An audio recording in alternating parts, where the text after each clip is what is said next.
Buenas, amigos do campo, sejam mais uma vez muito bem-vindos ao Dúvida Rural. Eu sou Alex Zecchini, o seu comunicador, e aqui, como sempre, nós trazemos a experiência, o conhecimento e a informação daqueles que vivem do campo e para o campo. E no episódio de hoje nós vamos conversar sobre bovinocultura de corte, sobre as categorias, a melhor categoria de acordo com o tamanho da sua propriedade e a melhor forma de você conseguir agregar ainda mais valor à sua produção na pecuária de corte.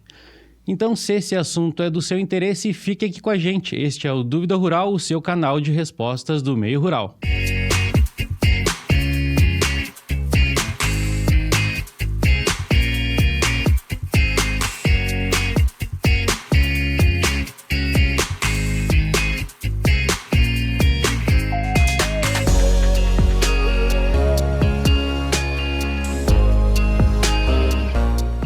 Muito bem, e para responder um pouco das nossas dúvidas sobre bovinocultura de corte, nós trouxemos hoje aqui o professor Nilson Brering.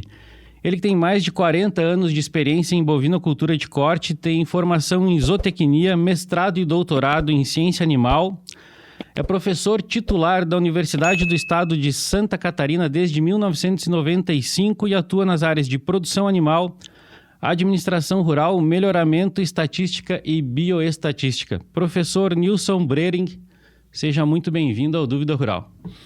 Muito obrigado, Alex. Bom dia a todos. É um prazer para a gente estar conversando com vocês. A gente sempre tem em mente trazer alguma coisa que possa ser útil a todos. E bovinocultura de corte tem sido para mim sempre um apelo bastante significativo devido às minhas origens do campo, devido aos meus estudos feitos aqui no Brasil e fora dele. Então, espero poder colaborar com vocês em algumas dúvidas que houverem, sempre buscando um entendimento com amparo técnico para que vocês se sintam mais confortáveis. Muito bem, professor. Falando dessa sua experiência, dessa sua bagagem, eu gostaria que o senhor contasse um pouco para a gente, né, dessa sua vivência e o que levou o professor a trabalhar tão fortemente com bovinocultura de corte. Muito bem, Alex. Já de muito novo, menino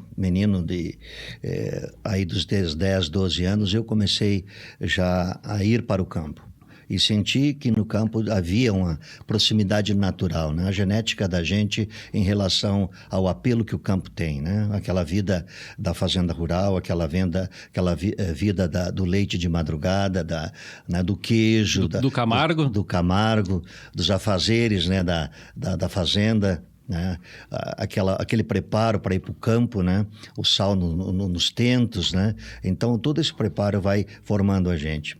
Aí, um pouco mais velho, já encontrei aí a necessidade de pensar em uma profissão e, logicamente, deveria, pelo meu entendimento natural, deveria ser uma profissão que me trouxesse aí a possibilidade de exercitar, né, essa vontade de estar no campo ou de passar as coisas do campo para o ensino, né, hoje na minha atividade. E aí foi onde eu descobri o curso de zootecnia.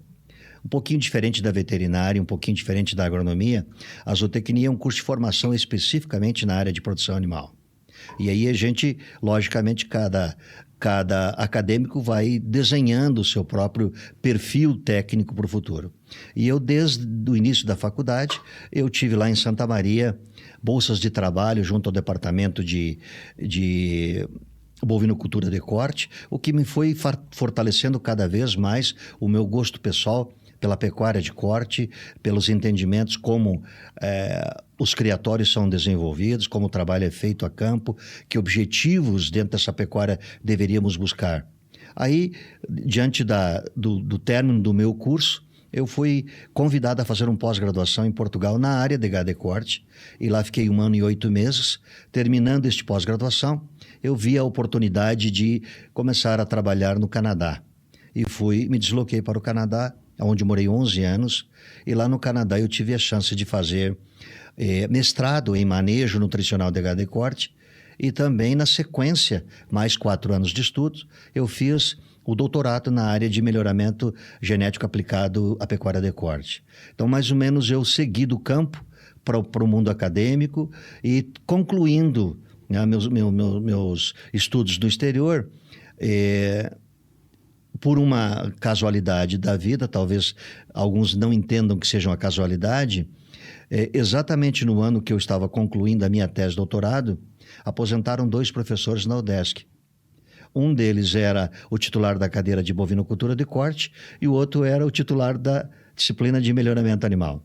Então, o meu currículo estava automaticamente desenhado para as vagas que estavam abertas dentro da UDESC. Então, eu vim, prestei o concurso, passei, concluí a minha tese e assumi essas 2 disciplinas e aí criei mais 2 disciplinas em cima e coopero muitas vezes com os cursos de pós-graduação nas áreas de estatística e bioestatística. Isso, para quem está entrando na UDESC hoje, né, ter essa bagagem que o professor traz é extremamente relevante. E isso para a gente, né, é tão importante porque a gente percebe a importância que a pecuária foi na sua vida, na sua trajetória, né, na sua vida pessoal, mas na sua vida profissional também. Eu gostaria que o senhor falasse um pouco também sobre isso, sobre a importância da pecuária hoje nas esferas municipal, estadual e até internacional, mas também trouxesse para a gente um entendimento sobre a importância da pecuária em função dos diferentes tamanhos de propriedade, né? Por aqui, aquele que esteja nos ouvindo, o produtor rural, aquele que tem uma atividade no campo relacionada à pecuária, né, possa entender sobre a importância do seu trabalho hoje no campo, né, relacionado à pecuária. Eu gostaria que o senhor trouxesse a sua visão sobre a importância do trabalho do pecuarista como um todo.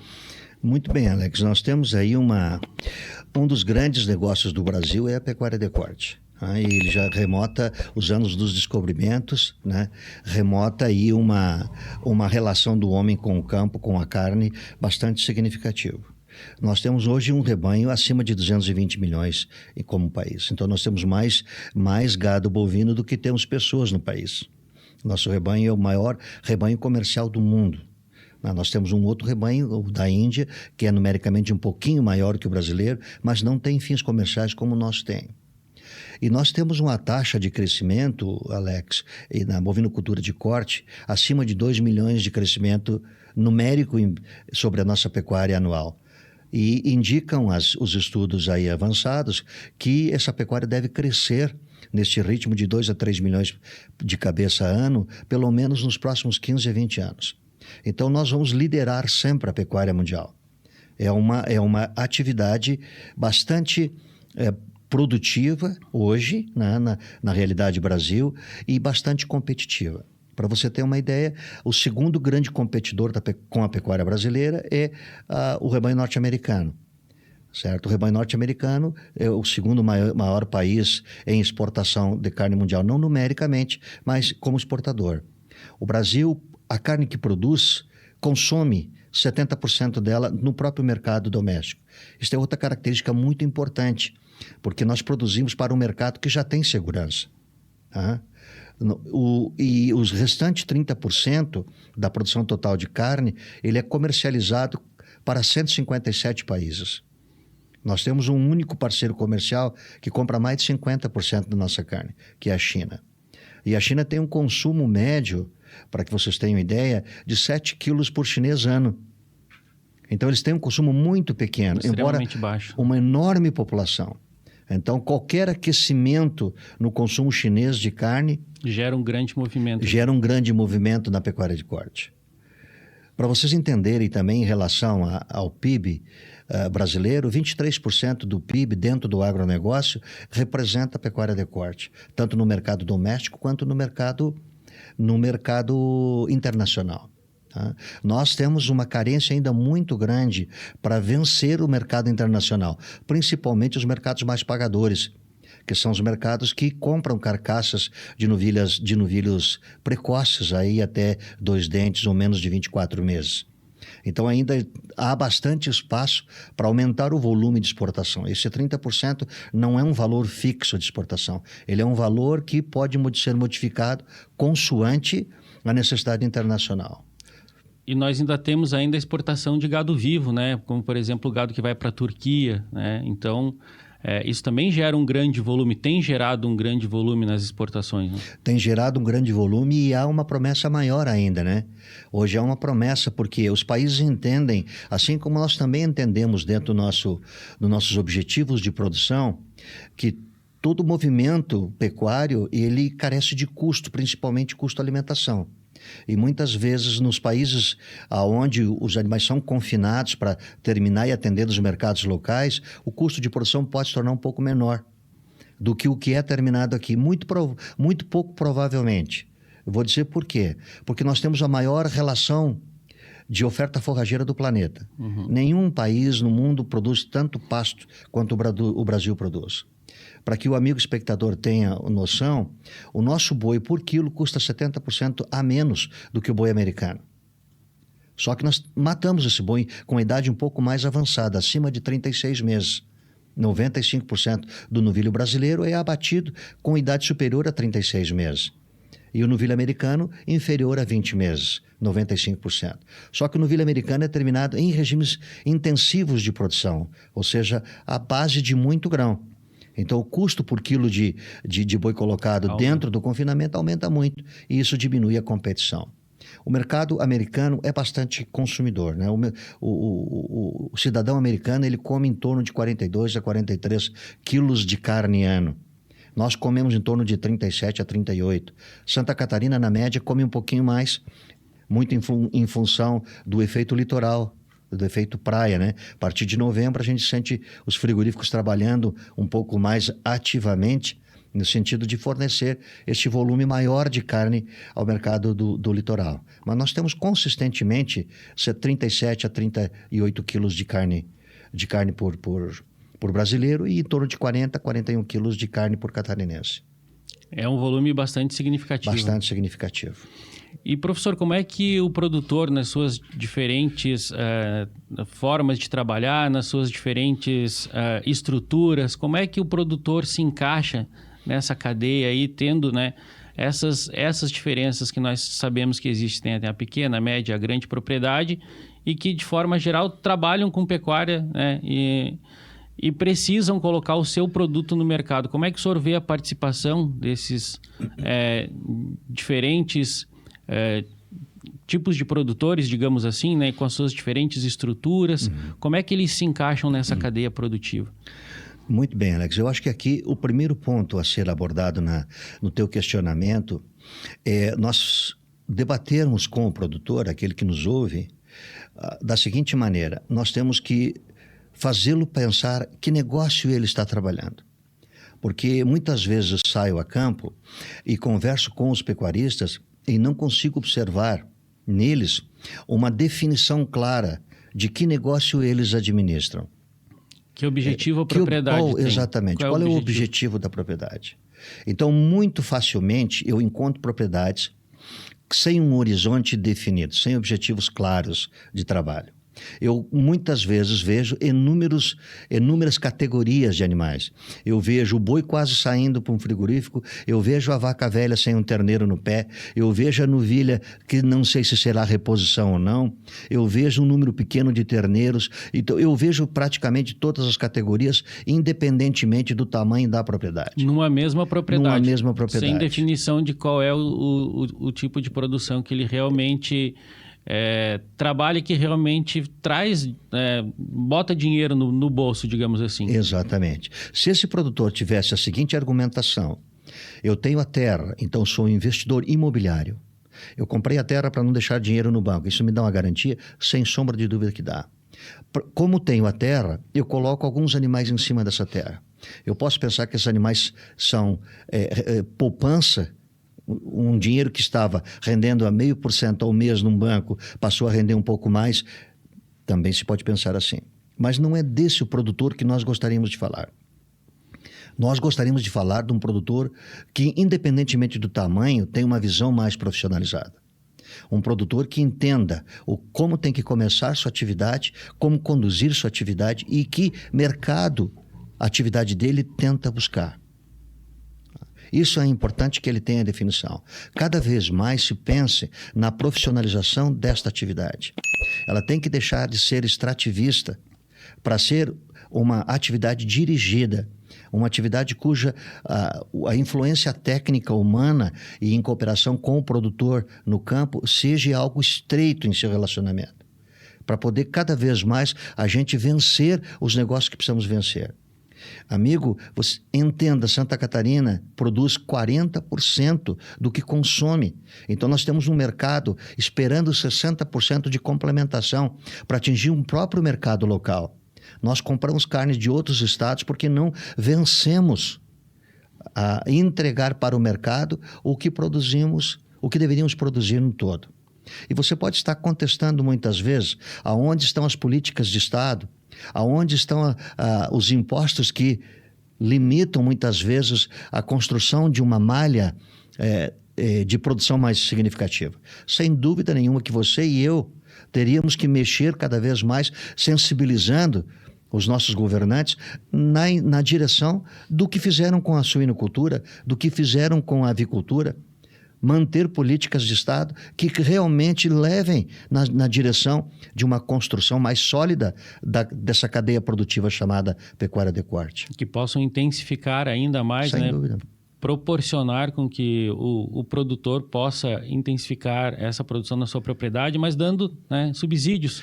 Subsídios, e não é só subsídios econômicos, a questão aqui não é só financeira. A questão aqui é muito além simplesmente facilitar a aquisição de animais ou custeio desses animais na propriedade.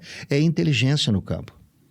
É levar a inteligência ao campo. É facilitar o caminho do pecuarista. É mexer com boas estradas, é mexer com estrutura de propriedade, é mexer com renovação de pastagens, é mexer com programações para suplementação.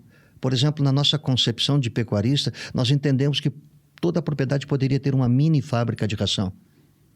Porque hoje a facilidade de formular dietas, de formular caminhos nutricionais que antecipem os ganhos de peso, é muito simples para o mundo dos técnicos. E por que não implementá-los no campo? Então, esses implementos que poderiam ser custeados de médio e longo prazo facilitariam significativamente, como é feito na avicultura. Hoje as grandes empresas da iniciativa privada financiam galpões, financiam 10, 15 anos toda a logística de produção, entregam a ração dentro das granjas. Então, essa atividade de intensificação que nós vemos em outras espécies de interesse zootécnico poderia também ser visto dentro da bovinocultura de corte. Para que nós abandonássemos um estado extrativista para a gente ter um estado intensificado. E a intensificação, pessoal, ela não é necessariamente um risco. Isso é uma coisa que a gente debate muito com o produtor. Qual a grande diferença entre custo e investimento? O custo é aquele que você coloca o teu dinheiro adiantadamente sem ter uma perspectiva de buscá-lo de volta, com algum acréscimo ou não. Investimento é outra filosofia de trabalho. Investimento, você aporta o valor financeiro e com forte expectativa de você buscar sobre a produção que você trabalhou em cima. É um planejamento mais aprofundado, né? E o investimento, especificamente em bovinocultura de corte, ele é percebido rapidamente, né? O investimento que o produtor faz na propriedade, principalmente em melhoramento, numa próxima safra, ele já percebe, né, que isso promoveu o resultado. Eu vejo, por exemplo, há um tempo atrás, quando se falava de praças, né, de leilões, né, nas feiras, tal praça tem gado de tal qualidade, tal praça tem gado de tal qualidade. E à medida que os produtores foram percebendo que o investimento, né, em padronização de lotes, em melhoramento genético, trazia mais resultado, que eles vendiam melhor os seus produtos na feira, eles percebendo que, se eu investir aqui, eu consigo vender um pouco melhor o meu produto. Então, isso vai me trazer um melhor resultado.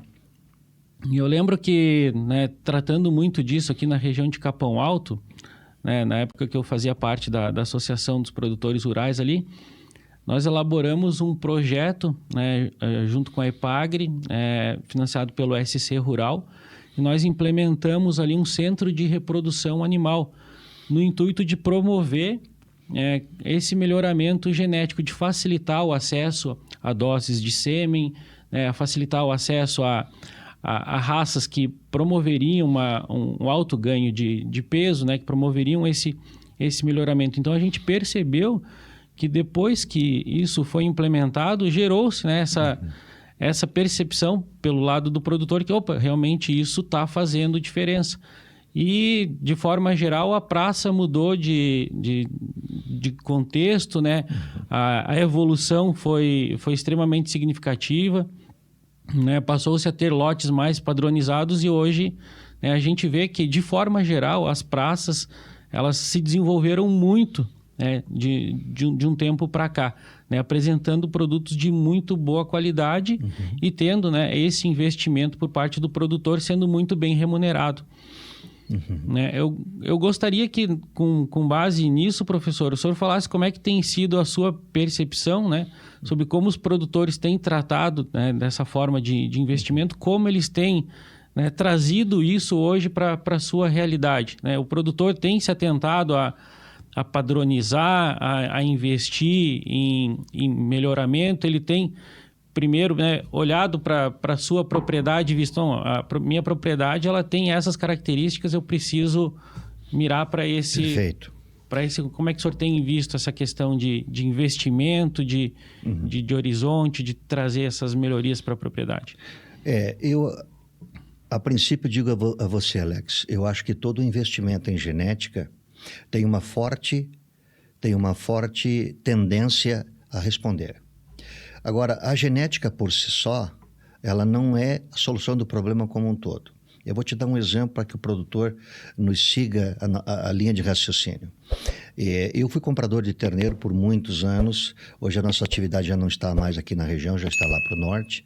Mas o que a gente vê é o seguinte: muitas vezes eu comprei um terneiro com peso médio aí de 200 quilos. Então, esse terneiro deve ter nascido, em média, com 35 a 40 quilos. E desmamou com os 200 quilos. Se eu pegar o peso de desmame dele e subtrair do peso de nascimento e dividir por 7 meses que ele mamou, eu vou ter uma taxa de crescimento nesse terneiro, entre o nascimento e o desmame, de 700 a 800 gramas dia. Certo? Este mesmo terneiro que desmamou 700 a 800 gramas dia, se eu, comprador, para recriá-lo, tiver uma condição de estrutura alimentar adequada, seja ela em que tipo de planejamento for, mas for melhor do que aquela de onde ele tem a origem... De procedência? Eu dobro o peso dele, Alex. Inúmeras vezes eu vi o mesmo terneiro que ofereceu para o dono da vaca, que ofereceu para o dono do terneiro até o 7º mês 700 gramas, é o mesmo terneiro que me oferece 1.400 gramas em uma condição diferente de alimentação. Então, o que vinha acontecendo para a gente ir de encontro à ideia? Esse animal vinha geneticamente com freio puxado, com freio de mão puxado. Que freio de mão é esse que falo? As condições ambientais. Ele não tinha condição ambiental suficiente para exteriorizar o seu potencial genético. Ele estava pela metade da viagem. Então, o comprador desse terneiro, um pouco mais esperto no sentido de ver que tipo de alimentação deveria fornecer, desfrutou gratuitamente da outra metade do material genético que o pecuarista de cria, aquele que vendeu o terneiro, não tinha desfrutado. Uma parte do tripé não estava sendo observada, talvez duas, Ele tinha genótipo, talvez tinha fenótipo, mas o ambiente não estava adequado ao potencial que ele poderia fornecer. Exatamente. Então, muitos produtores hoje oferecem genética para o mercado com sobra para determinados tipos de ambiente. Você pegar um terneiro com 7 meses, com 200 quilos, fazê-lo o estresse do desmame, marcação, vacina, alguns castram logo a seguir o desmame e disponibilizar este mesmo terneiro a um campo de outono para inverno, nativo, com condições de deteriorização nutricional, é dizer para ele, perde peso, irmão. Então, muitas vezes, a gente vai ver um terneiro com 1 ano, que é um novilho de ano de idade, com peso inferior 30, 40, 50 quilos do que ele tinha no desmame. Cada vez que o meu animal cessa crescimento, e eu jogo pesos pela janela, eu estou jogando dinheiro pela janela. Então, essas zonas de estrangulamento nutricional que nós temos, por ser altamente dependente dos campos nativos, que não nos vão dar o suporte nutricional para crescimentos adequados, isso nós sabemos todo outono e todo inverno que isso irá acontecer. Então, a gente tem que, na realidade, achar soluções técnicas compatíveis economicamente. Ninguém está pedindo aqui para que o produtor se arrisque excessivamente. Tem que haver um planejamento, mas o rol de tecnologias disponíveis de conhecimento de nutrição, de conhecimento de forragicultura, de conhecimento de mineralização, é uma coisa que hoje a gente não vê muitos produtores darem atenção a uma mineralização adequada. Eu vejo muitos produtores, Alex, hoje, cuja distribuição das aguadas nas propriedades é ineficiente. A pessoa entende que tem um açudezinho, entende que tem um arrozinho e que aquilo é água suficiente. Não, um boi de 300, 350 quilos precisa de 50, 70, até 80 litros de água a dia, dependendo da alimentação dele, água que você bebe. Então, muitas vezes eu me pergunto, um animal cessa consumo, diminui seu desempenho, em função, não muitas vezes por falta da pastagem ou pela baixa qualidade dela, pela água muitas vezes. E isso é uma coisa parece que tão básica de ser discutida, mas eu ainda consigo enxergar isso nas propriedades. E muitas vezes um investimento relativamente baixo, ele já dá um resultado que é percebido durante o crescimento, né? No caso do terneiro, por exemplo. Eu gostaria de trazer aqui a questão do creep feeding, por exemplo. O creep feeding, no meu ponto de vista, é tu ter capacidade de produzir cerca de 50% em cima do próprio terneiro. Porque, como o senhor falou, tem um terneiro de 200 quilos sendo desmamado com 7 meses. Ele condicionado a um sistema de creep feeding que tu consiga colocar mais 80, 90 quilos, né? Tu tá colocando ali quase 50% do peso do terneiro sobre o próprio terneiro. Então, uma propriedade que produz 50 terneiros, ela passa a produzir quase 75, né? Então, é como se tu aumentasse quase 50% a tua produção de terneiro, tendo em vista os 200 quilos de média que tu vai vender, né? E aí passar para um terneiro de 280, 290, pode chegar até 300 quilos, né? Com a intensificação, né? Com um investimento que é relativamente barato e que pode trazer muito resultado. Gostaria que o senhor falasse um pouco, né? Dessa sua experiência com creep feeding e dos resultados que o produtor pode ter implementando isso, se o senhor acha que isso realmente é viável, né, para o produtor, esse tipo de investimento, posso chamar de intensificação, né, para que ele possa ter um terneiro produzindo mais em termos de peso. Perfeitamente, Alex. Então, veja, esse produtor que está buscando um ganho de peso, aumentando o ganho de peso do terneiro ao desmame, esse é o mesmo produtor que já gerou o material genético dele. Ele já teve que comprar um touro, ele já teve que fazer o custeio de manutenção das matrizes na propriedade. Então, o grande custo ele já fez. Ele vai fazer um custo agora, que nós chamamos isso na academia de um sobreinvestimento. O que significa isso? Significa usar o mesmo potencial genético já disponível, mas de maneira mais eficiente. Então, você sugeriu uma das metodologias de você incrementar o peso do terneiro ao desmame, é justamente fazer um programa suplementar a ele. Suplementação energético-proteica, né? Então, a densidade de energia será aumentada, a densidade de proteína será aumentada, um complexo mineral será incluído dentro dessa formulação e esse terneiro passa a desempenhar melhor. É a mesma máquina genética com uma velocidade de crescimento mais acentuada. O creep feeding, só fazendo um parênteses aqui, professor, para aqueles que estão nos ouvindo, é um sistema de acesso onde o terneiro acessa um suplemento alimentar, né, que pode ser uma ração, mas a vaca não acessa. Ou seja, aquele terneiro, além de pastar, né, ele pasta, ele ainda mama, mas ele ainda tem um suplemento que é oferecido num sistema de coxo, pode ser do lado do coxo dos grandes animais, em que só o terneiro tem acesso, né, e os animais grandes não têm. Então, esse acesso permite que o terneiro, né, tenha uma suplementação alimentar além daquilo que ele já consome, além do pasto, além do leite, e isso faz com que ele aumente muito mais rápido, né, que ele ganhe muito mais peso, é isso? É isso aí. Mas há outros benefícios também, Alex. Quando você trabalha com suplementação no terneiro, você alivia a intensidade de mamada sobre a vaca. Esta vaca que, quando o terneiro vai para o creep feeding, segundo recomendações técnicas, ele vai ali no terço final de gestação da mãe. Então tem um terneiro no ventre da vaca e tem o que está mamando no lado de fora. Isso deveria ser o esperado. Então o que acontece daí para frente? Esse terneiro que vai receber a suplementação no coxo ao lado da vaca, que nós chamamos de creep feeding, esse terneiro pelo menos deveria iniciar esse creep 90 dias antes do desmame. Então, se a minha programação é desmamar 15 de maio, eu tenho que recuar 90 dias, porque daí ele já tem capacidade digestiva de absorver minimamente este suplemento e desdobrá-lo em peso. Esse terneiro, com suplementação prévia de 90 dias até o desmame, ele deve desmamar sobre o peso que desmamaria naturalmente, só no efeito leite e pasto, pelo menos uns 30% a 40% a mais. Próximo de 50% que você citou. Então, o que nós vamos ver? Nós vamos ver um terneiro ganhando maior velocidade de crescimento e desmamando com 80, 90 quilos a mais do que aquilo que ele desmamaria. Certo? Isso colocou esse terneiro numa condição de mercado diferenciada. Porque, veja bem, quem será o comprador desse terneiro? E aí vale a pena destacar, porque muitas vezes o mercado se assusta dessa estratégia. O mercado é o comprador desse produto. Quem é o comprador desse produto? É o pecuarista de recria de campo nativo? Muito provavelmente, se o fizer assim, estaria fazendo errado.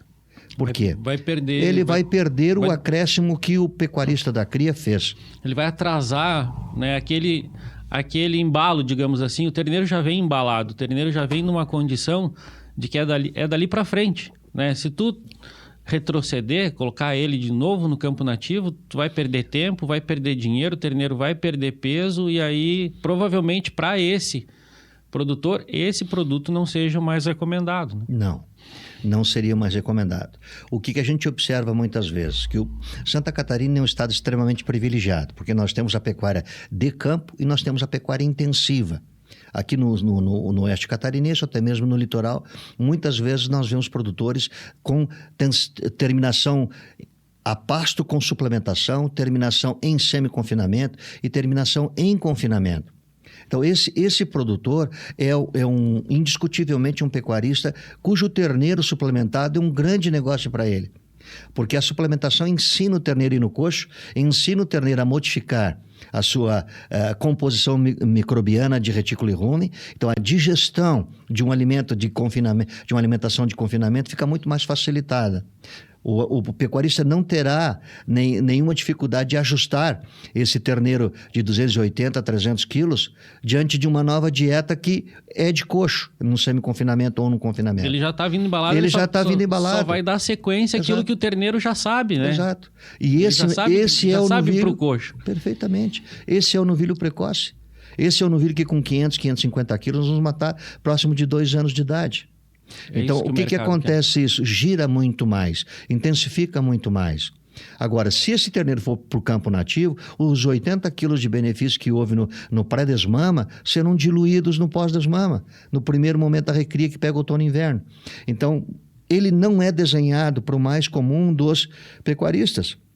Ele é desenhado para alguém cuja a metodologia tecnológica no fator alimentação já está pré-estabelecida. É um planejamento conhecido. Então, este é um produtor diferenciado. Eu vi aqui nas últimas feiras produtores que trouxeram terneiros magníficos, com genética fantástica, com 80, 90 quilos acima daquilo que se esperava. Usaram creep feeding adequadamente. Certo? E aí, muitas vezes a gente esperava, nós, olhando o leilão acontecendo, esperava que o preço daqueles terneiros fosse diferenciado. E muitas vezes não o era. Então era o mesmo 9, era o mesmo 10, era o mesmo 11 reais por quilo, um pouquinho mais talvez. Então o pecuarista comprando esse terneiro não observou que ao fornecer uma quantidade de alimentação melhor, você conseguiu realmente observar qual o potencial genético deste menino. Qual realmente é o poder de resposta dele. Então, um animal que tem um poder de resposta genético, quando você submete a uma condição de alimentação adequada, ele é economicamente um cara mais atrativo. Ele é mais atrativo, porque hoje nós não temos mais tempo, Alex, no mercado normal, de esperar um boi morrer com 4 anos. Muito poucas propriedades no estado de Santa Catarina conseguem ter uma dimensão em metros quadrados, em área, para alocar diferentes categorias, esperando que o boi chegue com 500, 550 quilos nos 4 anos. Isso é uma pecuária extremamente longa. A nossa pecuária vem reduzindo esse tempo cada vez mais, né? Tem que reduzir, Alex, tem que reduzir. Os Estados Unidos têm 93 milhões e compete conosco com 220 milhões. Por que num tamanho de um rebanho tão pequeno, proporcionalmente ao nosso, é tão competitivo quanto o nosso ou mais? O que faz o rebanho americano ser mais competitivo é exatamente a redução da idade de abate. Eles matam 95% dos novilhos com idade inferior a 2 anos. E o primeiro parto da novilha é com 2 anos de idade. O nosso primeiro parto aqui, na grande maioria das propriedades, é com 4 anos. E nós ficamos com medo de colocar muitas vezes uma novilha de 3 anos que não está com peso completo. Já é púbere há 2 anos, mas ainda não entrou em reprodução. Quer dizer, nós atrasamos 2 anos. São 2 terneiros na vida útil dela que ficou para trás. Entendeu? Então nós temos que, de alguma maneira ou outra, com uma estratégia mais ou menos, mas nós temos que intensificar um pouquinho a nossa pecuária. É isso que o nosso pecuarista tem que começar a pensar. Ele não está em cima de um extrativismo mais, porque o mercado já apertou ele de tal maneira que, para sobreviver, eu tenho que mexer em números. O mercado já sinalizou, olha, eu quero esse tipo de produto e eu estou disposto a pagar mais por esse tipo de produto. Então, ele espera que daqui para frente, né, os produtores queiram entregar para ele esse tipo de produto. Talvez até futuramente esse preço que hoje ele se dispõe a pagar mais se normalize no futuro em função de que mais produtores enxerguem essa necessidade e isso acabe sendo normalizado, acredito eu. Sim. Né? Que a tendência vai ser do produtor entregar esse tipo de produto cada vez mais. Exato. Né? Para você que está nos acompanhando nessa conversa com o professor Nilson Brering, a gente está falando sobre bovinocultura de corte. Um excelente bate-papo aqui sobre estratégias de ganho de peso nos terneiros, sobre estratégias de venda no mercado. Eu peço que você que está nos acompanhando se inscreva no nosso canal, nos acompanhe também através das nossas redes sociais. E se tiver alguma dúvida no decorrer dessa conversa, que deixe ela aqui nos comentários. Será um prazer para a gente poder solucioná-las. E, professor Nilson, outra dúvida que eu acho que o produtor tem é que, por exemplo, eu quero intensificar, eu quero promover esse ganho de peso no meu terneiro, mas que custo? A que custo eu consigo trabalhar para que eu promova isso? Isso é realmente viável? Eu vou empatar? Porque só entregar um terneiro mais pesado, né, sem que aquilo ali me dê um lucro sobre esse ganho de peso, também não é conveniente para o produtor, né? Então, eu queria que o senhor comentasse um pouco, né, se isso vale a pena, quanto vale a pena essa intensificação nesse processo de creep feeding, de promover mais ganho de peso, né, nesse terneiro que está prestes a ir para o mercado. Alex, eu há poucos dias atrás palestrei em Praia Grande, no sul do estado, Santa Catarina, na divisa com o Rio Grande do Sul, aquela região de Cambará ali, para um núcleo de produtores de pecuária de corte. E num determinado momento da discussão, que eu acho que cabe muito bem no bate-papo nosso aqui, um produtor me escutou falar sobre intensificação. Eu disse que um dos caminhos da pecuária de corte seria intensificar. Mas eu nunca disse intensificar a qualquer custo. Porque nem sempre o máximo biológico, a melhor resposta do animal, é economicamente o melhor caminho. Então, que não sejamos insanes em ir comprando qualquer tecnologia e ir jogando para dentro da fazenda, porque muitas vezes a fazenda não comporta isso. Então, aqui fica uma ressalva. Uhum. Mas vamos voltar um pouquinho na pergunta deste pecuarista lá do sul do estado. Ele disse assim, mas como é que eu posso intensificar a pecuária de corte, por exemplo, usando uma estratégia como um creep feeding, num terneiro que eu vendia a R$14 o quilo e que hoje estou vendendo a R$9, R$10? Porque a realidade do mercado é outra. E eu deixei, sim, a gente respeita a colocação do produtor, deixa ele contar o problema dele, aonde está doendo. E aí, no momento de reflexão, eu fiz a seguinte pergunta. Meu irmão, esse terneiro que você vendeu a R$14 o ano passado, te deixou uma maior margem de lucro do que te deixou o terneiro que você está vendendo a 10 hoje? A resposta natural que a gente espera é de que sim. O terneiro vendido mais caro supostamente me deixou uma margem de lucro. E você consegue me afirmar isso em 100% dos casos? Ele não esperava essa pergunta e ficou me olhando. Eu como pecuarista também, não posso te afirmar isso. O terneiro de 14 não necessariamente me deixou uma maior margem de lucro em relação ao terneiro vendido por 10. E por que eu posso afirmar que isto é possível de existir economicamente? Porque eu não sei qual foi o meu custo de produção. Se não sei quanto gasto, não sei diminuir o que recebo pelaquilo que gastei. Então eu não tenho uma real margem bruta maior ou menor, porque eu até nem medi ela. Aí é que entra o nosso questionamento. Eu vejo o pecuarista muitas vezes trabalhando empiricamente, trabalhando única e exclusivamente com o valor do mercado. E o valor do mercado é soberano. Da porteira para fora da fazenda, Alex, nós não temos domínio. O mercado dita suas normas. Então nós temos que trabalhar em que sentido para melhorar a nossa condição de competitividade no mercado? No lado de dentro da fazenda. São as estratégias que nós conseguimos trabalhar dentro da propriedade que nos fazem diferente. Eu posso chegar, sentar numa pista de remates com um terneiro que me custou R$6 o quilo. Então, tudo acima de 6... é lucro. É lucro. Primeiro, objetivo, como o senhor falou no começo. O segundo, que o senhor está me dizendo agora, gestão. Gestão. Então, se não sei quanto gasto, qual será o meu real lucro? Então, aí é uma estratégia financeira. Tem que se pensar em anotar. Tem que se pensar, puxa, eu não gosto de fazer essa parte de contabilidade da fazenda. O filho faz, o gurizão mais novo faz, ou até mesmo um terceirizado faz. Agora, é necessário fazer. Toda a implementação tecnológica, vamos colocar aqui, o Crip Feeding de novo. Eu dei há poucos dias uma palestra aqui, a gente tem um projeto de extensão junto aos pecuaristas do município de Lages, na Secretaria da Agricultura, e eu estava falando, e uma das discussões foi exatamente o custo de uma determinada tecnologia, como por exemplo suplementação para o terneiro. Quanto eu estou investindo em relação ao que espero? Nesta programação, o que a gente viu? A gente viu que estava investindo 16%, 17% do valor esperado do terneiro. Então eu estava gastando R$400 em cima de um terneiro que eu esperava 2.400. Então, dos 2.400, que seria a receita bruta desse terneiro, eu tirei 400, que foi o investimento no CRIP. Os 90 dias que faltavam para ser desmamados. Então, aí eu não estou tirando do nada a diferença entre custo e investimento.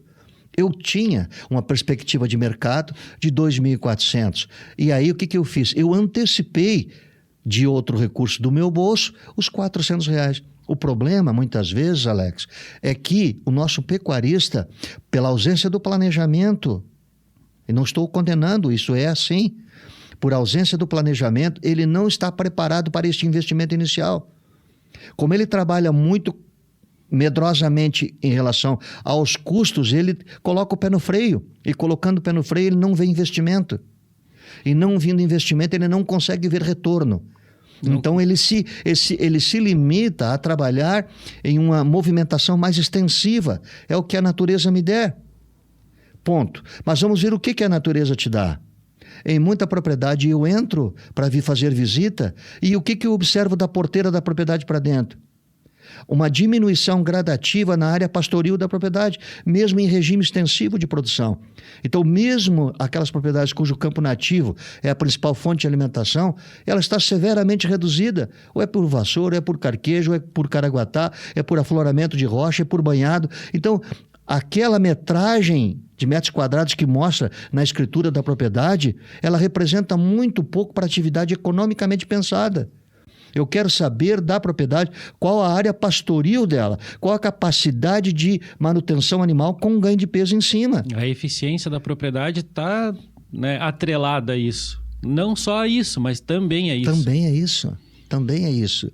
Então você pode sim ser um pecuarista em cima de campo nativo inteligente. Assim como você pode ser um pecuarista em cima de pastagens cultivadas atrasado. É como se vê os números, é como se produz esses valores. E aí tu deixa de potencializar aquele terneiro que já tem uma genética que está predisposta a mostrar isso, né, por falta de condições. É isso aí. É isso. Nós perdemos muito, Alex, é impressionante, propriedades de pecuária de corte em regimes de utilização de pastagens nativas, quanto reduzidas são as áreas. Quanto reduzidas são as áreas de pastejo. Por isso é que nós temos uma carga animal por área. O pecuarista, eu não sei se ele se dá por conta, mas tu sabe qual é a nossa colheita em quilos de bovinos por hectare ano? 36, 37 quilos. Então você mantém 10 mil metros quadrados, 365 dias do ano para colher 36 quilos. É muito pouco, né? É muito pouco. Nós precisamos 2,5 hectares para colher 100 quilos. Para a gente trabalhar num segmento de cria, se você colocar mais do que 35 vacas, tu aperta demais o campo. E tu já vai ver uma taxa de natalidade de 60%, 65%. É outra questão que eu acho que é extremamente interessante de a gente levantar, porque uma taxa de natalidade de 60% é extremamente baixa. Se tu for pensar que de cada 10 vacas, só 6 estão te dando terneiro, tu está alimentando as outras 4 sem ter lucro nenhum, né? E são 40%, é extremamente significativo. Como é que o produtor pode pensar, então, em promover uma taxa de natalidade maior? Eu acho que essa questão que o senhor trouxe do creep feeding, né, se ele folga a vaca, se o terneiro passa mais tempo ao redor do coxo, né, além de pastar e de mamar, ele está sendo suplementado e está folgando a vaca, essa vaca mais cedo vai pegar a cria, desde que ela esteja mineralizada também, né? Eu acho que é outra questão que é importante a gente levantar. Então, pensando em folgar a vaca nesse estágio, pensando na mineralização dela, eu acho que, por consequência, eu já vou conseguir aumentar a minha taxa de natalidade. Gostaria que o senhor entrasse, então, também um pouco nesse assunto, para que o produtor que esteja nos ouvindo pense, mas se eu tenho de cada 10 vacas só 6 dando cria, daqui a pouco eu posso ter 8, 9, né? Que aí essa taxa já aumenta significativamente. Eu gostaria que o senhor entrasse um pouco nesse assunto para que o produtor perceba que algumas coisas que ele mexe, né? Talvez na suplementação do terneiro ele já pode estar beneficiando a matriz, ele pode estar beneficiando o rebanho com isso e aumentando a produção de terneiro, a produção de peso sobre o terneiro, e aí a gente começa a ver, né, que essa gestão, né, essa percepção de números já começa a trazer mais resultado. Certo. Gostaria que o senhor comentasse um pouco sobre isso. Eu sempre digo o seguinte, o produtor herda determinados costumes, e um deles, por exemplo, é as épocas de acasalamento, que definem as épocas de nascimento, que definem a época de desmame, que define as fases de recria, que define as fases de terminação. Então, tudo numa fazenda, ou entre fazendas, é a partir do momento que se define a época de cobertura. Uma vez que você saiba a época de cobertura e a longevidade dela, eu começo a planejar as demais atividades. Na nossa cultura lajana, aqui no Planalto, é muito comum eu encontrar propriedades onde a abertura das porteiras para os touros entrarem, para começar o trabalho de cobertura nas matrizes, é a partir de 15 de novembro. Em média, é por aí que eu vejo. Então, vai 15 de novembro a 15 de dezembro, 15 de dezembro a 15 de janeiro, 15 de janeiro a 15 de fevereiro. 90 dias de cobertura. Essas vacas servidas nesse período começam a parir quando? 15 de agosto, 15 de setembro, 15 de outubro do ano seguinte. Certo? Então, o que nós observamos? Aí nós temos uma época de acasalamento definida e uma época de parição definida. 9 meses depois, parição. Então, essa época de parição é que é a época estratégica para a gente atender as necessidades nutricionais da matriz que vai parir um terneiro, iniciar uma lactação, recuperar o útero, reiniciar a atividade ovariana para ser coberta novamente na estação de monta que se aproxima. Estar pronta, apta e num score corporal condizente com aquilo que a gente... A atividade fisiológica que está esperando ela. Então ela tem que estar pronta. Então essa vaca vai estar pronta como? Você veja uma coisa, vamos voltar alguns meses antes do parto. Os 3 meses que antecedem o parto, é exatamente os meses em que há o maior crescimento intrauterino do terneiro. 70% do terneiro, Alex, cresce nos últimos 3 meses de gestação. Então, se essa vaca passar um inverno, e está no inverno nessa época, rigoroso, ela vai sacrificar seu score corpóreo, vai diminuir seu status nutricional e vai fazer o quê? Vai manter um crescimento mais lento do terneiro no ventre. Então, aumenta muito a probabilidade de dificuldade de parto, retarda bastante a recuperação intrauterina pós aquele parto, retarda muito o início da atividade ovariana dela para ela entrar. Então tem muita vaca que entra na estação de acasalamento consecutiva sem estar ciclando por uma condição de nutrição. Então, estratégias que nós poderíamos utilizar para a vaca. Aqui, a mais comum de ser tecnicamente implementada por aqui. Fazer diferimento de pasto na metade do verão. Então eu reservo uma parte da propriedade sem pastejo algum, a partir de meados de fevereiro, por exemplo, e vou até maio, quando vou desmamar os terneiros, sem pastejo algum. Isso é diferimento de campo nativo.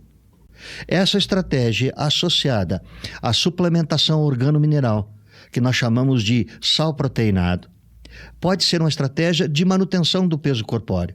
Porque se eu manter o peso dessa matriz, quando ela desmamou o terneiro, e ela vem bem porque ela vem do final da melhor estação forrageira, que é o verão, se eu mantiver esse score corpóreo, eu não comprometo o crescimento dessa cria no ventre. Mantenho o estágio. Eu mantenho o status nutricional dela, ela vai parir adequadamente e vai entrar na estação de acasalamento consecutiva com grande probabilidade de estar ciclando. Então, se ela estiver ciclando numa estação de 90 dias de acasalamento, ela tem 4 cios possíveis. Então, existem 4 oportunidades dessa matriz reconceber, que é o que nós desejamos. Uma matriz de corte, ela tem que deixar um terneiro por ano. Então, se a gente fizer a conta, 283 dias de gestação, ela tem, na real, pós-parto, ela tem em torno de 82 dias para reconceber, para fechar outro terneiro no ano seguinte. E se ela não fechar o terneiro no ano seguinte, é uma vaca falhada. Aí é questão de revisar o plantel e ver se existe algum problema, alguma coisa que ele possa, né, trabalhar para corrigir. Se não for corrigido, pode ser descartada. A vaca que não deixar um terneiro obriga a vaca que deixou a pagar a conta dela. É simples como isso. A gente pensa que, por exemplo, aquela vaca falhada é receita.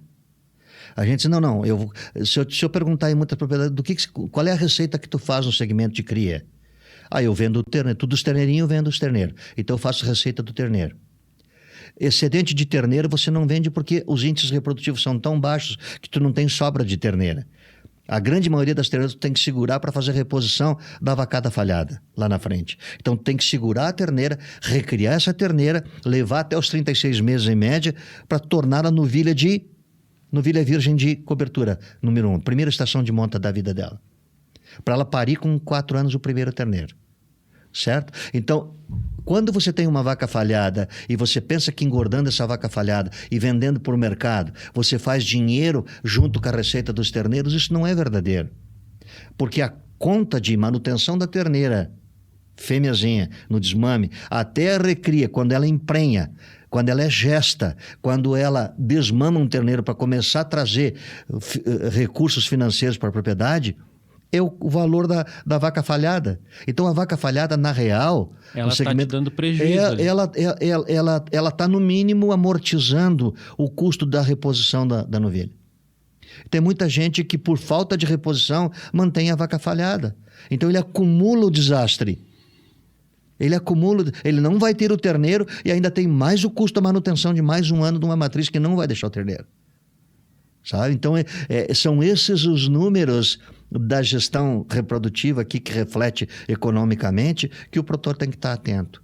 Então, às vezes, um investimento, o que está custando? Eu fiz uma formulação há poucos dias para o pessoal da Secretaria da Agricultura, e está em torno de quase R$4 o quilo. Mas é uma vaca, essa vaca vai comer um suplemento aí na ordem de 0,3 a 0,1% do peso. Então, uma vaca de 470 quilos come de 470 gramas a 1.000 gramas por dia de suplemento. Então, ela vai estar gastando R$4 por dia para ser muito.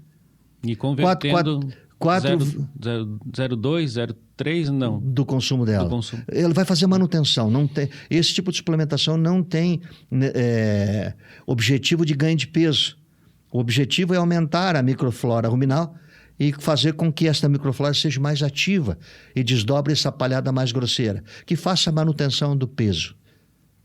Ela não perdendo peso, ela está dentro de uma perspectiva interessante com visão reprodutiva dela. Né? É mais uma vez aquela questão de olhar para a propriedade e perceber aquilo o que está pegando. E a gente tem que classificar também, Alex, se tu me permite aqui, classificar esses ventres em relação à funcionalidade delas. Eu tenho uma matriz que eu chego lá no desmame. Qual é o histórico desta vaca? Esta vaca, quando eu estou desmamando o primeiro terneiro dela, ela é uma primípara. Eu estou desmamando o segundo ou o terceiro ou o quarto, ela é uma nulípara. Porque isso faz diferença. Porque as necessidades nutricionais não são as mesmas, embora a gente coloque todo mundo na mesma invernada. E hoje, né, com a precocidade das raças, é muito comum a gente perceber que as novilhas estão emprenhando já com 14 meses, 15 meses, né? É muito cedo isso para a gente que vê essa precocidade hoje, olhando há um tempo atrás, né, onde se esperava 2, 3 anos para colocar essa novilha em reprodução. Mas outra dificuldade que é percebido também é que ela passou desse estágio, manter essa novilha reproduzindo nos anos consecutivos também é muito difícil. Então, eu gostaria que o senhor colocasse a sua percepção sobre isso também, né? Não basta só tu ter uma novilha de 14 meses prenha. Como é que tu vai preparar a tua propriedade? Como é que tu vai preparar a nutrição para essa novilha nos anos seguintes? Porque ela vai precisar reproduzir nos anos seguintes e te dar também um terneiro por ano. Então, tu vai precisar desses anos consecutivos tendo terneiro também. Como é que o produtor hoje pode ver essa novilha que está emprenhando cedo e pensando que ele tem que seguir com essa novilha entregando para ele um terneiro por ano? Eu começaria esse debate dizendo o seguinte: o produtor tem que fazer uma revisão estrutural na propriedade. O que significa isso? Cada vez mais, Alex, há uma tendência de cuidar de um determinado segmento. 90% das propriedades catarinenses não ultrapassam 100 hectares de área, menos de 1 milhão de terra. Então, nós temos 10% de fazendeiro acima de 1 milhão de terra, no estado inteiro. Entendeu? Então, nós não falamos mais em pecuária de grande porte, não em termos de área. O que nós temos que fazer? Ser fazendeiros em áreas menores. Ser fazendeiros em áreas menores significa estratificar a produção. Essa coisa de eu ter cria, recria e terminação em 100 hectares, isso é impossível de trazer renda. Pelo menos economicamente é inviável. Aí nós temos uma taxa muito importante em pecuária chamada taxa de desfrute. O que é desfrute? É o número de animais que nós comercializamos por ano em relação ao número de animais que nós mantemos na propriedade por ano. Então, se eu mantenho várias categorias de animais que não me dão receita anualmente, eu onero o custo. Eu estou alimentando gente que não está me devolvendo dinheiro. Muitos animais e vendendo poucos animais me trazendo receita, né? Tem poucos animais me trazendo receita. Qual a alimentando... dica, então? Qual a dica? Estratificação. Tu é cria, tu é recria, outro é terminação. Outro é terminação.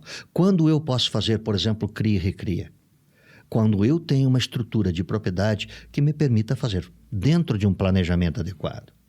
Muitas vezes eu chego numa propriedade e digo o seguinte: eu tenho que fazer a recria das terneiras para fazer reposição. Eu digo, irmão, não se preocupe com a reposição. Vá para o mercado buscar a reposição. Sai mais barato. Sai mais barato do que tu fazer em casa. Venda toda a tua safra, machos e fêmeas. Ah, mas eu estou vendendo a minha genética. Largue mão de paixões. Pecuária em números. E muitas vezes você encontra no vizinho um produto melhor. O que tu precisa fazer da tua fazenda é números. Então aquela vaca brasina que eu gosto, que dá um leite gordo, que dá um Camargo espumado, esta vaca, se der números, ela é uma boa vaca. Se não, essa capacidade afetiva da nossa atividade, isso não gera recurso. Isso não é necessariamente economicamente um bom negócio. É claro que eu sei que você, como produtor, assim como eu, tem que estar motivado para que a minha atividade vá para frente. Mas motivação é uma coisa, dentro de uma perspectiva economicamente desejada. A motivação por si só, passear a cavalo na fazenda, isso é turismo rural. Isso não é pecuária necessariamente. Não é o que vai pagar a conta. Não é o que vai pagar a conta. Não é o que vai pagar a conta. Então a vaca bonita, deixando um terneiro, fica mais bonita ainda. Agora a vaca bonita que não deixar o terneiro tem que ir para o açougue. Tem que sair da propriedade. Ela vai comprometer teus números. Eu acho que se o produtor entender que ele pode potencializar a genética que ele tem, e potencializar no sentido econômico, ele pode vender aquele produto dele mais caro e ir buscar no mercado a reposição mais barata. E aí ele está conseguindo agregar ainda mais valor à sua produção, né? Porque ele não precisa fazer a recria do produto dele. Ele vende aquele produto mais caro e vai no mercado absorver um produto mais em conta numa genética que não foi explorada como devia ser. Eu acho que talvez essa percepção também seja de grande valia para o produtor. Sim. Você quer ver uma coisa que muitas vezes a gente encontra nas fazendas, Alex? O produtor tem muito pouca visão de seleção na matriz. Qual a vaca a ser mantida na propriedade? A gente vê muitas vezes touros de grande porte, raças francesas como, por exemplo, Charolais, Blond d'Aquitaine, Limousin, sendo pais de novilhas que serão usadas na reprodução. Hoje, cada vez mais, é interessante você ter uma linhagem maternal e raças de linhagem paternal, separadamente. A linhagem maternal, uma das características mais primordiais das linhagens maternais é um peso moderado. Eu não quero vaca grande. Vaca grande aumenta o custo alimentar. Vaca grande é a primeira vaca que vai para o risco. Se der um inverno mais rigoroso, ela vai para o risco primeiro. Vai sentir mais. Porque o custo de manutenção de um organismo maior é mais dispendioso. Então eu não preciso vaca grande. Ah, mas e daí os problemas de parto? Escolha melhor os touros. Escolha melhor os touros. Já existe uma variedade enorme. Né, de touros que produzem terneiros com facilidade de parto nas fêmeas. Né? Então, e a vaca de meio porte, se ela tiver num bom score corpóreo, ela terá pouca dificuldade de parto. As contrações são fortes o suficiente para ela parir. Agora, logicamente, se você deixar uma vaca passar fome no inverno, no rigor do inverno, essa vaca vai parir fraca, com um terneiro grande no ventre, filho de um touro grande, você juntou a fome com a vontade de comer. Uma vaca fraca, com um terneiro grande no ventre, a probabilidade de um parto complicado aumentou muito, indiscutivelmente. E não é só isso, né, Alex? Aí custo de profissional para fazer um parto, de repente, né? É tudo coisa que vai se acumulando. E quando pega, né? Porque muitos partos são noturnos. A vaca inicia os trabalhos de parto no final da tarde. Aonde que o campeiro, aonde que o dono da propriedade está? Em casa. Já se recolheu. Então, quando chega de manhã no campo, está o terneiro morto. O terneiro morre por asfixia. Ele é o primeiro a viajar. Então, você chega de manhã, está a cabeça do carinha pendurado para lá de fora da vaca. Então, o que aconteceu? Não, você não atendeu adequadamente. Não, você deixou essa vaca passar fome. Daí você vai dizer assim, não, mas é tradição nossa, o regime de cria, a produção de terneiros, ser extensiva. A campo. E eu não estou proibindo, não estou dizendo que isso não deva ser feito. Sim, a vaca tem que ficar no campo. Agora, a vaca tem que ficar no campo com condições nutricionais minimamente adequadas. O nosso campo nativo, no outono e no inverno, é muito ruim. Ele é bonito para passear cavalo, Alex. Mas ele é ruim. Tecnicamente ele é ruim. Baixa densidade proteica, baixa densidade energética. Então os suplementos que nós temos que dar para essas vacas, aí pelo menos 90 dias que antecede o parto, é no mínimo de manutenção do peso dela que desmamou o terneiro anterior. tem que no mínimo manter o peso. Uma vaca chega a perder 30%, 40% do peso dela. O que tu acha que vai acontecer? Uma vaca de 500 quilos com 40% a menos é uma vaca de 400 e pouquinho. Essa vaca está magra.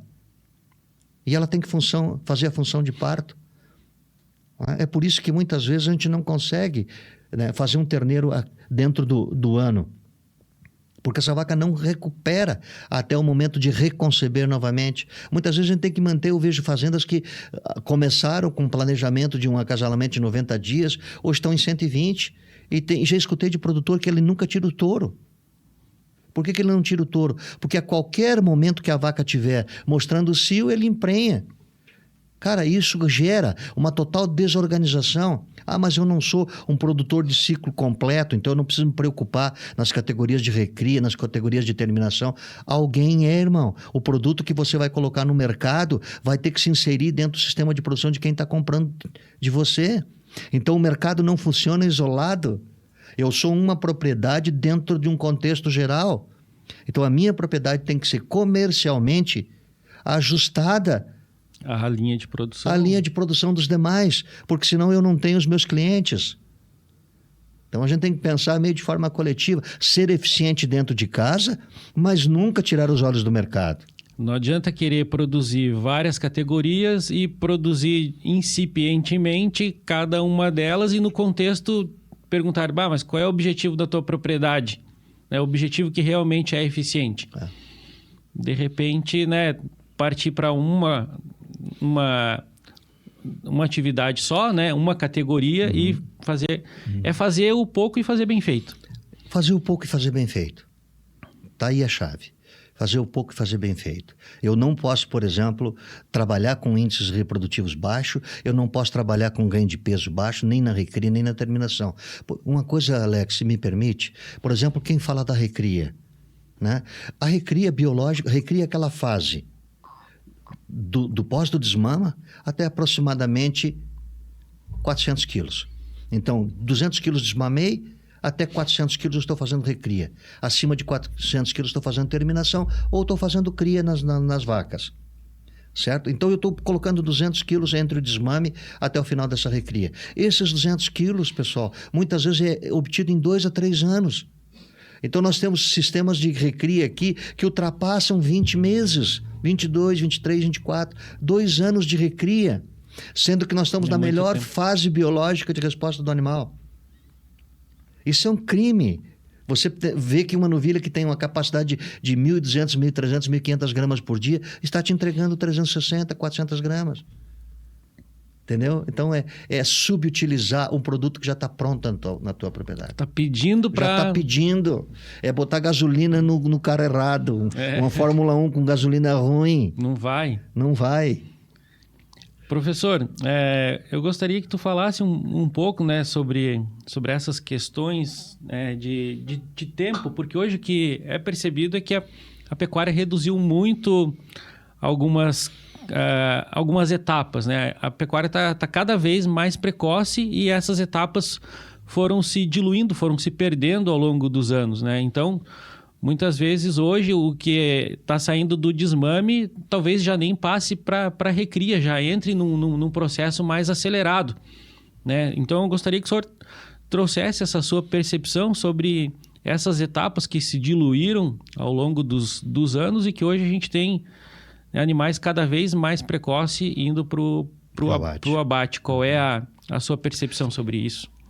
Veja bem, Alex, vamos fazer aqui um paralelo bastante significativo.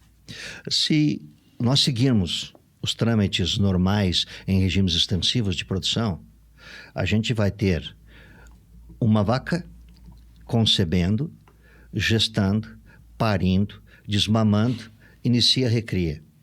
2 anos no mínimo, pelo efeito do ano. Então esse boi vai chegar lá na frente, para matar com 550 quilos, vamos colocar um peso de abate aqui, 550 quilos, que seria um peso que agrada bastante o frigorífico, tamanho da prancha, tudo certinho.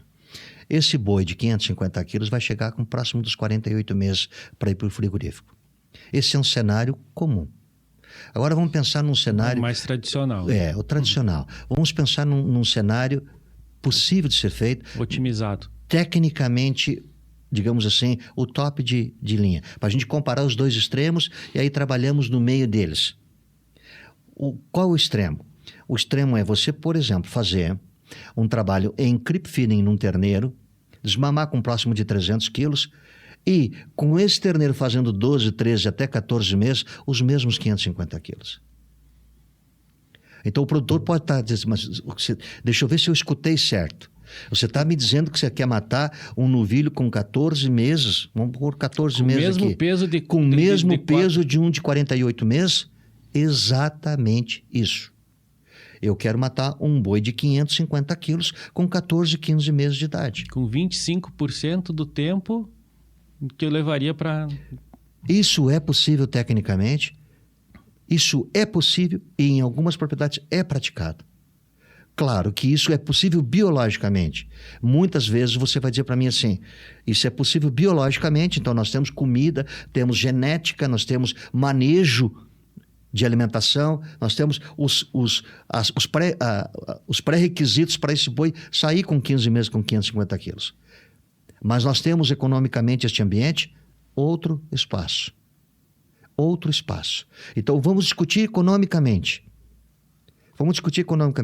O boi de 15 meses para cima, que vai aos 48 para morrer, ele ficou mais tempo na propriedade. No lugar que ele estava, você não conseguia colocar mais ninguém, porque era dele o lugar. Então você teve um custo de produção prolongado. Você teve que aportar recursos para manter este boi ali. Então a minha pergunta chama-se custo-benefício. Será que a antecipação do abate, mesmo que o encarecimento dele, não será compensado em parte pelo aporte financeiro que você teve que fazer para um ciclo mais comprido de produção? Tu não vai ser beneficiado, então, pelo tempo, nesse caso, né? Aí você vai me dizer o seguinte, não, mas aí, hoje, por exemplo, se eu tiver que comprar milho, hoje estou pagando R$1,20, um pouquinho, R$2,40, R$2,44 o quilo de soja. Isso viabiliza num boi que está a R$10 o quilo? Eu tenho que fazer minhas contas. Quanto é que me custa tudo isso? Eu não estou dizendo que as tecnologias extremas como essa, passíveis, pessoal, eu quero dizer o Brasil... Nós aqui, lagiano, o homem do campo do Planalto Catarinense tem condição, tem genética para fazer isso, tem espaço de propriedade, tem tudo isso, sim. Uma linha de coxo coberta para não chover em cima da comida e um potreiro amplo com água potável. É possível de ser feito uma estratégia como essa. É possível de ser feito. Agora, economicamente, sim, eu tenho que fazer as minhas contas. Então, quando eu alivio as demais áreas da propriedade para outras atividades de pecuária e concentro a intensificação, eu também tenho uma outra vantagem. Eu estou colocando um determinado grupo de animais num custo mais elevado, mas eu estou liberando mais área para outras categorias trabalharem.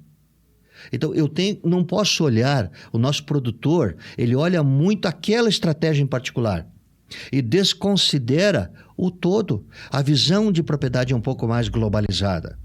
Eu tenho que ver como as atividades dentro dela se interagem. Então, muitas vezes, o que era supostamente caro em uma estratégia, quando ela é vista num contexto mais amplo, ela se torna um pouco mais econômica. Ela se torna competitiva. Então, eu acelero. Por exemplo, um boi que eu preciso pagar uma conta em agosto. Eu não vou pagar essa conta em agosto se eu trabalhar com terminação a pasto, porque é muito possível a terminação a pasto não me dê essa condição de previsibilidade de entregar em boi no dia 15 de agosto que eu tenho a conta para pagar. Agora, essas situações intensivas de produção, que seja um quarto da propriedade, que seja 20% do lote, eu não sei qual é o tamanho da proporção, cada propriedade tem as suas necessidades, mas que a gente pode trabalhar com diferentes sistemas de produção, ajustando a propriedade, ser mais competitivo em um, mais estável no outro, capitalizar recurso mais aceleradamente num terceiro. Então, nós temos muitas estratégias que podem ser cooperativas, interativas entre si. Claro, tem que colocar tecnologia para dentro, claro, tem que discutir, claro, tem que sentar na mesa para planejar. É indiscutível. O produtor tem que deixar de ser seu reizinho. Ele tem que participar um pouco mais com o mundo dos técnicos. Produtor, você que está me escutando, nós do avental branco, muitas vezes que você nos critica, dizia, vocês estão dentro da universidade, não estão vivendo a nossa realidade, nós sofremos com vocês. Porque não nos adianta produzir informação se vocês não utilizam. Entendeu? Então, essa informação que nós produzimos, a gente está ávido, a gente está com muita vontade de que você venha buscar, de que você interaja com ela. E se você se convencer de que ela não é boa o suficiente, não use, não implemente. Hoje nós temos inúmeras oportunidades de pré-planejar um projeto, escrevê-lo, trabalhar numericamente, para depois implementar no campo. Não é eu vou testar primeiro para me ver como é que dá. Não, muita coisa já sai pronto do laboratório para chegar no teu campo numa condição de maior probabilidade de dar certo. Inteligência para isso existe. E isso tudo, professor, que o senhor falou, acho que vem de encontro à verticalização das propriedades, né? De cada vez mais, né? É sentido que há necessidade de explorar muito mais o que se tem na propriedade do que expandir a área.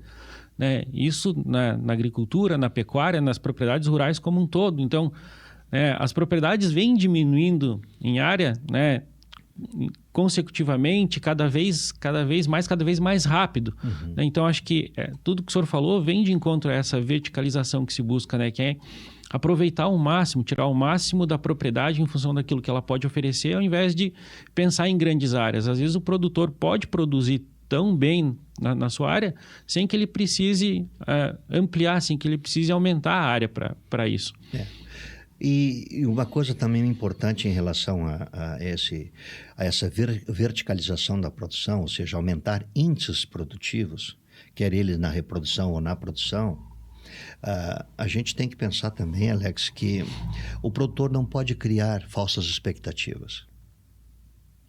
Eu vejo muito produtor que não é da área, investidor no negócio. Um profissional liberal que sobrou dinheiro, comprou um X hectares de terra e quis ser fazendeiro. Então, muitas vezes, ele vem com uma expectativa diferente do que a atividade pode oferecer. Então, a partir do momento que você conhece números, você faz um planejamento. Uma caminhonete Hilux custa mais de 300 mil reais. Será que um cara pode comprar com uma determinada proporção diária em uma atividade pecuária em um ano essa caminhonete? Muitas vezes não. Então, eu estou dando um exemplo bobo, mas é um exemplo que serve muitas vezes. Eu posso comprar um trator de 120 CVs para uma propriedade de 50 hectares? Muitas vezes desconforme. Depende, né? Muitas vezes desconforme. Né? Depende daquilo que é o teu objetivo. Muitas vezes não comporta. Não comporta. Muitas vezes é necessário que tenha. Exato, né? Exato. Então, ele tem que criar expectativas adequadas à atividade dele. Cara, qual é a minha receita há anos? Por exemplo, não sei se o produtor sabe, mas em um sistema extensivo, você precisa de 12 terneiros para pagar um empregado por ano. É outra questão que também onera bastante a propriedade hoje em dia, né? E a falta de mão de obra, muitas vezes é outro fator que também... Você tem 1 milhão de campo, com 35 a 40 vacas, e tem que dar 12 terneiros para pagar o empregado, e depois você tem que pegar o que sobrou e dividir em 12 meses e ver quanto é que você ganha por mês, tu vai te assustar, irmão. No sistema extensivo, tu vai te assustar. E tu vai ver muito provavelmente que negócio louco é esse, cara, que me deixa tão pouco.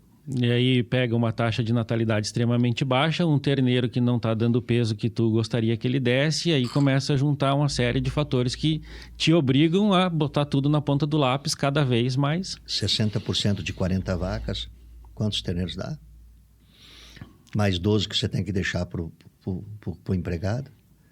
Então, Alex, eu não sei se vou agradar a todos que estão nos ouvindo, mas eu tenho certeza absoluta que eu prefiro dormir angustiado com os números do que feliz sem eles.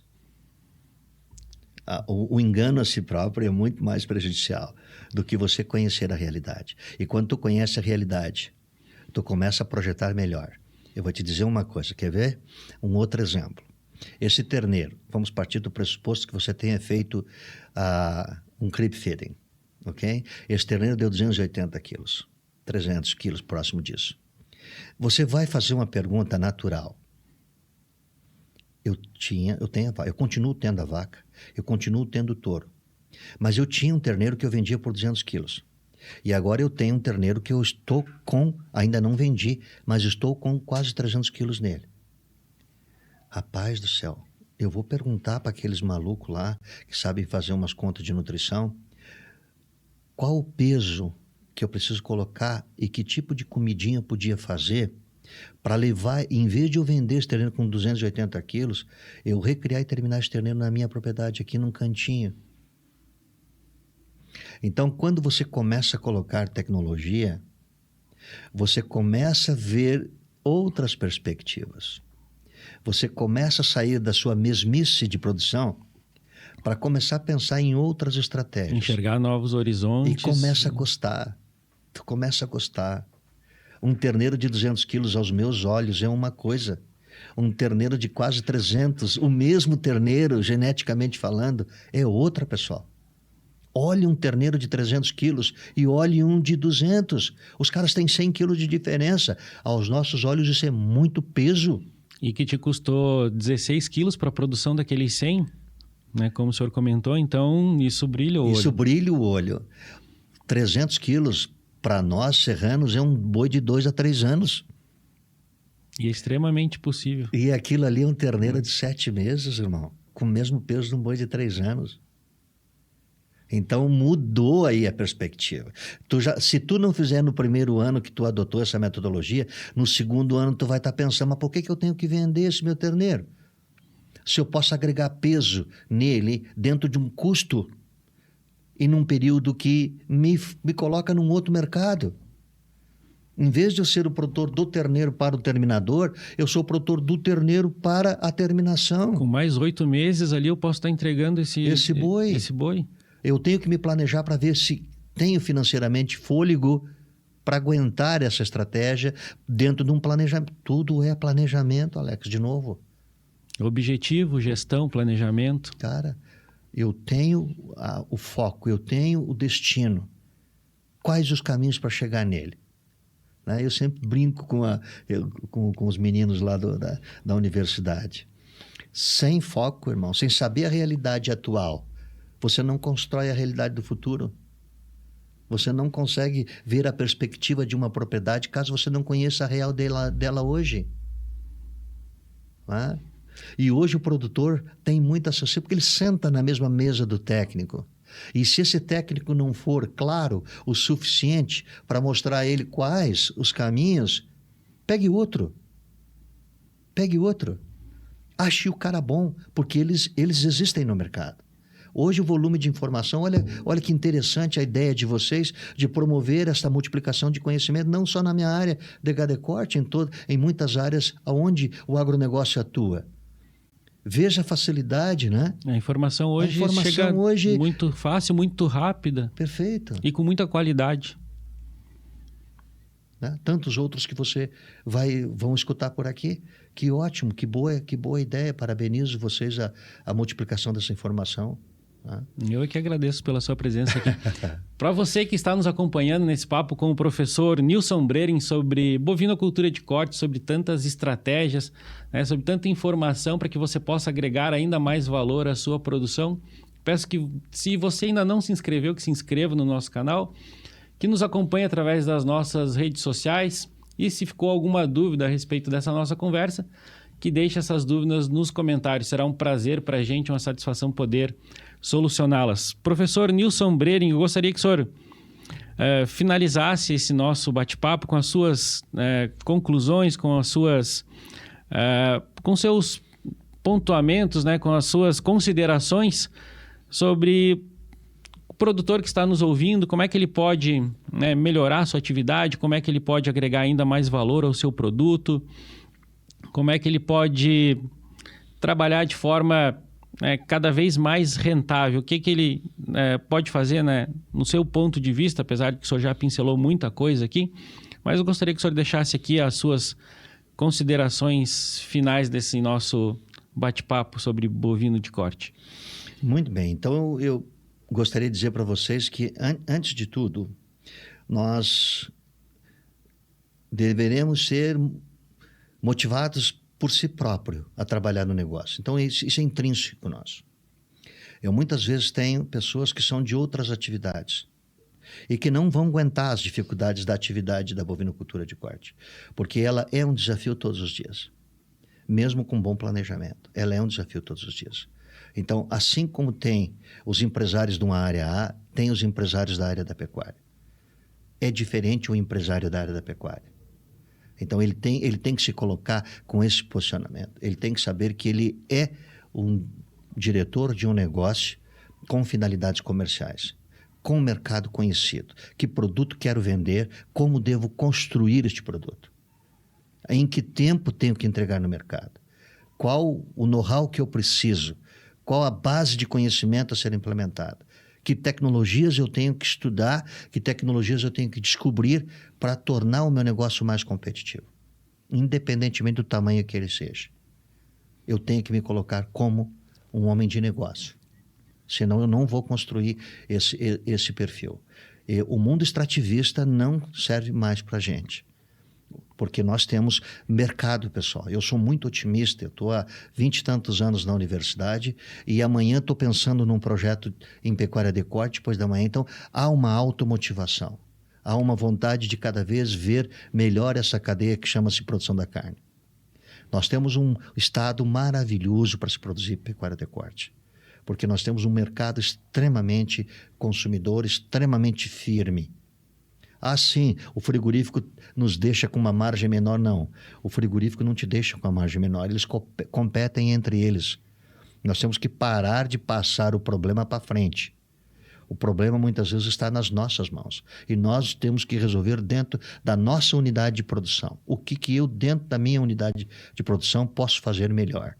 Porque da porteira para fora eu tenho muito menos oportunidade de mexer. Mas tenho. Eu vou te colocar, por exemplo, a situação da agregação de valor. Você citou que as feiras do passado vendiam animais de inferior qualidade do que se vende hoje. Olha que progresso, que interessante.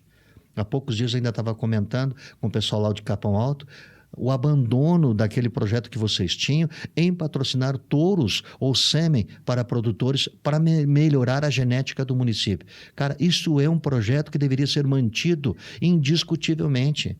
Expandido, para que todos tivessem essa oportunidade. Para que a genética que chega na pista é uma genética com garantia. Nós aumentamos o rol de compradores quando o negócio é melhor, então não tenha medo de competir. Entregue o melhor produto, porque o cliente bem servido volta na tua mesa. Ele volta na tua mesa, um terneiro bom não sai de mãos vazias. O cara que ele comprou vai fazer o segmento dele e vai voltar a aprender contigo.